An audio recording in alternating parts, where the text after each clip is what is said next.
In the time before roads and iron, when the sky still listened to the songs of humankind, the land stretched wide and unbroken. Rivers curved through emerald forests, and savannas glowed gold under the watchful eyes of the ancestors. The people lived not by clocks, but by the rhythm of the earth, the call of the hornbill at sunrise, the whisper of the wind through millet fields, the deep hum of the talking drum at dusk.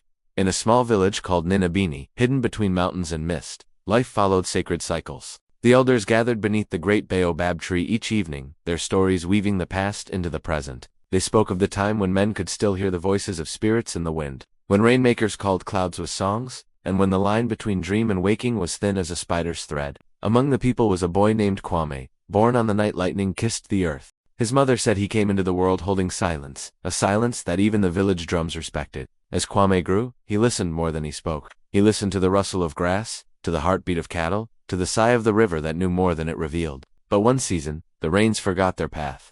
The wells coughed dust, and the drums of Entabani grew quiet. The elders said the ancestors were restless, something sacred had been broken. One night Kwame dreamed of a drum carved from stone, glowing under a blood moon. A voice in the dream whispered, "Find the rhythm the world has lost." When he awoke, the village diviner tied cowrie shells around his wrist and told him, "The ancestors do not speak without reason. The journey will test your spirit." So Kwame set out through thornveld and desert wind, across lands where spirits danced in firelight, seeking the forgotten drum whose beat could call the rain.